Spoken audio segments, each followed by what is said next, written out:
É um mau momento para ser um Estado árabe do Golfo. Os Estados Unidos e Israel apostaram ao lançar seu ataque surpresa contra o Irã em 28 de fevereiro deste ano. Na medida em que foram consultados de antemão, os aliados árabes do Golfo dos Estados Unidos também o fizeram. Eles perderam. Nenhum objetivo político ou militar discernível foi alcançado pelos praticantes da perfídia, nem mudança de regime, supressão de mísseis, nem controle do Estreito de Hormuz. Em vez disso, a cabala anti-iraniana foi compelida a buscar um cessar-fogo que deixou o Irã no controle total do estreito estratégico de Hormuz, limitando as economias regionais e globais, bloqueando o trânsito da própria energia em que confiam para seu funcionamento, e seus militares intactos, capazes e desafiadores, capazes de dar golpes devastadoramente prejudiciais a seus inimigos. A guerra de 40 dias entre a cabala dos Estados Unidos, Israel, Estados Árabes do Golfo e o Irã ressaltou uma realidade que é difícil para muitos aceitarem: que a capacidade militar dos Estados Unidos de projetar força no Oriente Médio corroeu até o ponto de quase impotência, e que a arquitetura de segurança original centrada nos Estados Unidos, que está em vigor há décadas, não conseguiu impedir o Irã de adquirir controle de fato sobre os próprios pontos de energia que os Estados Unidos deveriam. Essa nova realidade obrigará a região e o mundo a se afastarem de conceitos centrados na dissuasão militar baseada nos Estados Unidos, em uma estrutura de segurança multipolar derivada da realidade econômica que envolverá relações entre Rússia, China e BRICS. A doutrina militar legada sobre a qual as antigas relações de segurança foram fundadas não é mais viável, e qualquer esforço para reviver a doutrina militar legada seria proibitivamente caro e, finalmente, inatingível. E, em suma, os Estados Unidos perderam porque sua abordagem fundamental, centrada no exército em relação à resolução de problemas regionais, não era mais eficaz, e nenhuma quantidade de gastos com defesa pode reverter essa realidade. Esta será uma realidade muito difícil para essas nações, como os Estados Árabes do Golfo e a Índia, que fundamentaram suas posturas estratégicas na premissa e na promessa de domínio militar americano. Agora, essas nações alertam o mundo sobre o enfraquecimento do Estado de Direito quando se trata de perder o controle do Estreito de Hormuz, observando que existem inúmeros pontos de estrangulamento semelhantes que podem estar em risco se o precedente de Hormuz estiver arriscando conflitos mais amplos e interrupção da globalização. Esses líderes agora promovem a noção de que a paz depende da coprosperidade, oleodutos, comércio e redes econômicas sustentáveis, em vez de ocupação militar ou escalada. Essas, é claro, foram precisamente as políticas que o Irã vem promovendo há décadas, apenas para receber o braço rígido de seus vizinhos árabes que se sentiram seguros e protegidos por trás de um guarda-chuva de segurança dos Estados Unidos que se mostrou ilusório. Autoridades indianas também residem em uma terra nunca que busca um retorno ao status quo pré-conflito. É tarde demais para isso. No entanto, a Índia tem estado habitualmente do lado errado da equação quando se trata do Irã, do lado de Israel, que o primeiro-ministro Modi visitou na véspera da guerra, e dos Estados Unidos, quando se trata do Irã e seus parceiros estratégicos, como a China.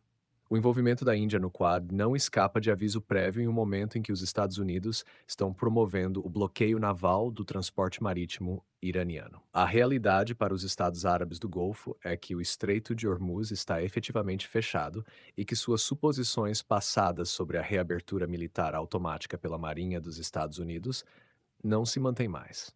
Enquanto as nações produtoras de energia da região buscam medidas concretas de contingência, como o uso expandido dos oleodutos leste-oeste na Arábia Saudita e propostas para oleodutos adicionais e maior capacidade de carga em Yanbu e Fujairah, a realidade é que a maioria das regiões, capacidade de produção de energia, permanece trancada no Golfo Pérsico, incapaz de chegar ao mercado. Mesmo que a guerra terminasse hoje, a reabertura do Estreito de Hormuz e a recuperação de infraestrutura regional exigiriam meses para ser resolvida. A arrogância dos Estados Árabes do Golfo permanece manifesta, no entanto. Essas nações postulam que os Estados do Golfo não precisam acomodar o Irã e que esses mesmos Estados do Golfo estão esperando por boa-fé iraniana antes de se envolver em soluções para os problemas que existem hoje. É como se os Estados Árabes do Golfo não tivessem décadas de história de conluio com os Estados Unidos e Israel contra o Irã, incluindo o fornecimento de instalações e território usado por ambas as nações para organizar os recursos militares, de inteligência e logísticos que permitiram o ataque surpresa de 28 de fevereiro. Os Estados Árabes do Golfo foram cúmplices nessa perfídia, e ainda hoje eles desejam jogar a carta da vítima. O Irã não está comprando. A conclusão é que os Estados Árabes do Golfo efetivamente perderam qualquer posição estratégica que desfrutassem antes da guerra. Em vez de buscar uma redefinição para um momento em que sua cumplicidade estava em andamento, mas não abertamente reconhecida, os Estados Árabes do Golfo devem, se quiserem sobreviver a essa crise atual intacta, aceitar a derrota estratégica da cabala anti-iraniana regional liderada pelos Estados Unidos e reconhecer a permanência e a proeminência da República Islâmica. Para fazer isso, esses Estados Árabes do Golfo devem aprender a pensar além de um paradigma dominado pelos Estados Unidos e, em vez disso, abraçar uma nova realidade onde a Rússia, a China e as potências orientais consideram o planejamento de segurança futuro. Simplificando, uma retomada da guerra não é uma opção que os Estados Árabes do Golfo possam entreter, se por nenhuma outra razão que eles não sobreviverão a tal mudança de eventos. O governo iraniano publicou a infraestrutura estratégica de produção de energia que será alvo de destruição pelo Irã, caso o Irã seja submetido a um ataque. Se o Irã seguisse suas ameaças, e o precedente passado indica fortemente que o faria, então os Estados Árabes do Golfo sofreriam incapacitação permanente de sua capacidade econômica baseada em energia, que seria a sentença de morte para essas nações como Estados-nação modernos viáveis. A diplomacia é o único caminho a seguir que não leva à destruição certa dos Estados Árabes do Golfo. Não há opção militar. E dado o fato de que o Irã detém todas as cartas, apesar do que o presidente Trump diz, os Estados Árabes do Golfo devem entender que qualquer solução diplomática para a crise atual deve reconhecer e cumprir as exigências iranianas para remover a presença militar dos Estados Unidos da região.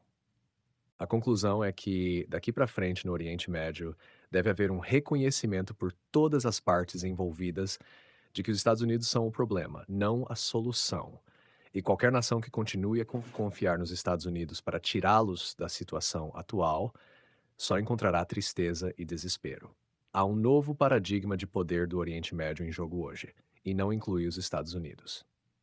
Vale a pena ressaltar também que, por quase 40 dias, Israel e os Estados Unidos realizaram uma extensa campanha aérea contra o Irã, projetada para derrubar o governo e suprimir a capacidade do Irã de se defender. Esta campanha não conseguiu atingir nenhum dos seus objetivos declarados. Em vez disso, ele se transformou em um jogo de números, onde os resultados inflacionados foram vendidos a um público inquestionável por profissionais militares e políticos. O governo iraniano não só resistiu aos esforços de mudança de regime induzida pela decapitação, mas realmente fortaleceu seu domínio sobre o poder quando o povo do Irã, em vez de se voltar contra a República Islâmica, se reuniu para sua causa. Além disso, em vez de suprimir a capacidade do Irã de lançar mísseis balísticos e drones contra bases militares dos Estados Unidos e infraestrutura crítica nos Estados Árabes do Golfo e Israel, o Irã não apenas sustentou sua capacidade de revidar, mas implantou novas gerações de armas que prontamente derrotaram todos os sistemas de defesa antimísseis, enquanto, usando informações de inteligência que permitiam uma mira precisa, destruíram infraestrutura militar crítica no valor de dezenas de bilhões de dólares. Especialistas regionais alertaram há muito tempo sobre as consequências de entrar em um conflito existencial com o Irã, observando que o Irã não se permitiria simplesmente ser apagado como um Estado-nação viável, sem garantir que as outras nações da região fossem submetidas a ameaças existenciais semelhantes à sua sobrevivência, e que a segurança energética global seria interrompida de forma a desencadear uma crise econômica mundial. Essas avaliações foram apoiadas por uma decisão de que o Irã não só seria capaz de fechar o transporte marítimo em trânsito no Estreito de Hormuz, mas também efetivamente atingir e destruir o grande potencial de produção de energia dos Estados Árabes do Golfo. Não foi que os políticos e os planejadores militares nos Estados Unidos e em Israel duvidassem da capacidade do Irã de impactar os mercados globais de energia ou atacar alvos em Israel e na região do Golfo. Eles sabiam que o Irã tinha o potencial e, mesmo assim, o atacaram. Eles apenas acreditavam que seriam capazes de alcançar a mudança de regime em Teherã em ordem relativamente curta, discutindo assim qualquer ameaça que o Irã possa representar para o fornecimento de energia e infraestrutura. Eles estavam errados. E é por isso que os Estados Unidos estavam implorando um cessar-fogo da guerra logo depois que começou. O resultado final foi este atual cessar-fogo, que foi ostensivamente celebrado para ganhar tempo para os negociadores dos Estados Unidos e do Irã para elaborar um plano de paz duradouro. No entanto, há um problema fundamental. Embora o Irã tenha abordado as negociações atuais de uma postura prática e baseada na realidade da resolução dos principais pontos de diferença entre os Estados Unidos e o Irã, os Estados Unidos estão sendo mantidos reféns pelo capricho politizado de um presidente americano que precisa moldar a opinião pública interna de uma maneira que transforme a realidade de uma derrota humilhante na percepção de uma vitória ousada. O presidente Trump concorreu ao cargo em uma plataforma baseada na noção de que ele manteria a América fora de conflitos militares caras e abertas que definiram os Estados Unidos desde o início do século XXI. A guerra com o Irã provou que essa promessa era uma mentira. Essa mentira, combinada com inúmeros outros erros políticos que ocorreram durante o primeiro ano e meio de seu segundo mandato, colocou o presidente Trump e seu legado político em risco, com eleições críticas, de meio de mandato no horizonte que ameaçam mudar o equilíbrio de poder no Congresso dos Estados Unidos para longe do Partido Republicano e para o Partido Democrata. Se os republicanos perdem a Câmara dos Deputados, o impeachment de Donald Trump é tudo menos uma certeza. Só isso significaria o fim da agenda legislativa de Trump. Mas se os democratas tomarem o Senado também e com uma margem suficientemente ampla, o Trump não só se verá cassado, mas possivelmente condenado. E isso não significaria apenas o fim da presidência Trump, mas também o fim da marca Trump. Algo que Trump vem polindo toda a sua vida adulta e que ele transformou em um culto político da personalidade que redefiniu a política americana. O Irã entrou na atual rodada de negociações focada nos aspectos práticos e realidades da geopolítica e da segurança nacional. Trump é sobre moldar as percepções em seu benefício político. Estes não são objetivos e metas compatíveis, especialmente quando o Irã saiu vitorioso de uma guerra que não queria e Trump está tentando inventar uma narrativa que o tem prevalecendo em um conflito em que sua equipe não só nunca deveria ter se envolvido, mas que eles perderam. E agora Trump tem que girar essa realidade sombria de uma maneira que o beneficie politicamente. Tome o impasse atual sobre o Estreito de Hormuz. O Irã afirmou o controle sobre todo o transporte marítimo que transita nesta via navegável estratégica e, ao ser seletivo sobre quais navios podem transitar, criou uma crise global de energia que impactou prejudicialmente os aliados dos Estados Unidos na Europa e na Ásia. Foi a realidade que os Estados Unidos não tinham solução militar para o problema do fechamento do Estreito do Irã, que levou os Estados Unidos a buscar uma solução diplomática para os problemas que só ele havia criado.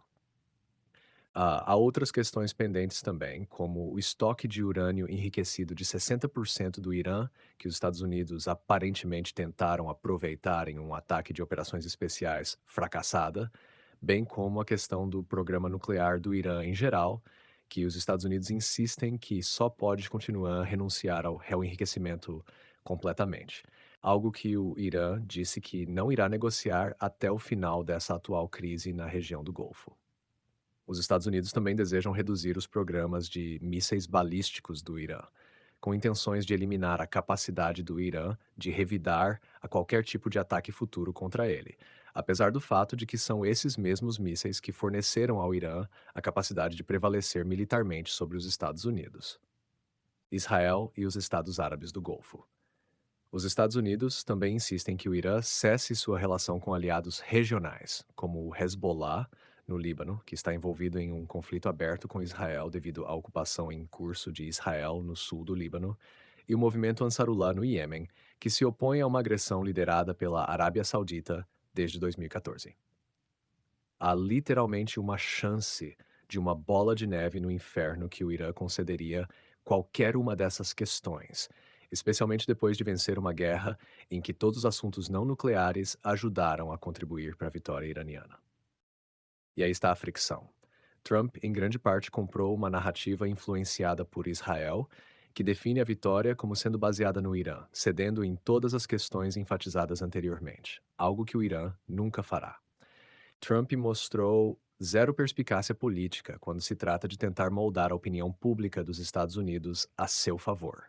Em vez de assumir o crédito por fazer com que o Irã concorde em abrir o Estreito de Hormuz, Trump insiste em se posicionar como um cara duro, insistindo em continuar um bloqueio naval que existe apenas no nome, levando o Irã a reverter o curso e fechar o estreito, e encerrar as negociações, deixando Trump ainda mais encaixotado em um canto de sua própria criação. Com a única opção disponível sendo a retomada das operações muito militares, que se mostraram incapazes de derrotar o Irã, e, se iniciadas, desencadeará consequências que terão um impacto devastador nos mercados globais de energia. A mesma coisa que Trump estava tentando evitar ao procurar o cessar-fogo desde o começo. Mas pode muito bem haver outras consequências. O Irã está no ponto nesse conflito em que tentar jogar um jogo de gestão de escalada é contraproducente. Se os Estados Unidos optarem por retomar seus ataques ao Irã, com ou sem Israel, o Irã não terá escolha a não ser ir para a jugular desde o início. Para atacar não apenas as capacidades de produção de energia dos atores regionais, como os Emirados Árabes Unidos, Arábia Saudita, Kuwait e Bahrein, que continuam a fornecer assistência aos Estados Unidos quando se trata do conflito com o Irã, mas também suas usinas de dessalinização de água e plantas de produção de energia, negando a essas nações o acesso à própria água de que precisam para sobreviver, e poder fornecer ar-condicionado para os arranha-céus que definiram seu status como o oásis moderno da civilização. Os meses quentes de verão se aproximam, e se o Irã elimina a água e o ar-condicionado para esses modernos estados árabes do Golfo, cidades como Dubai e Abu Dhabi se tornam inabitáveis, assim também como Kuwait City, Riad e Manama. Tudo que os governantes dessas nações do Golfo têm aspirado a realizar ao longo das últimas décadas estará em ruínas, cidades fantasmas no lugar de metrópole próspera. E o Irã provavelmente faria o mesmo com Israel, destruindo a infraestrutura crítica que o pequeno enclave sionista precisa para sobreviver como um Estado-nação moderno, tornando a terra do leite e do mel inabitáveis para milhões de israelenses, que não terão escolha a não ser voltar para suas casas de origem. Todos esses são conhecidos, não há mistério sobre quais serão as consequências de retomar as operações militares contra o Irã. Albert Einstein é amplamente citado como uma vez observando que a definição de insanidade estava fazendo a mesma coisa novamente e esperando um resultado diferente. Os Estados Unidos e Israel lançaram um ataque surpresa contra o Irã, usando toda a força de suas respectivas forças aéreas. E eles falharam. Hoje, o Irã está pronto para receber um ataque combinado Estados Unidos e Israel, que irá igualar, mas não exceder o poder destrutivo desses ataques iniciais. E o Irã responderá com ataques de mísseis e drones, que excederão por uma ordem de magnitude a destruição direcionada de seus ataques de retaliação anteriores. O Irã mudará o ciclo de escalada indo direto para a jugular, e Trump não saberá o que o atingiu. As consequências da incompetência agora são reais, algo que Trump e o povo americano estão prestes a descobrir em tempo real caso os Estados Unidos avancem com as ameaças de retomar o bombardeio do Irã nos próximos dias.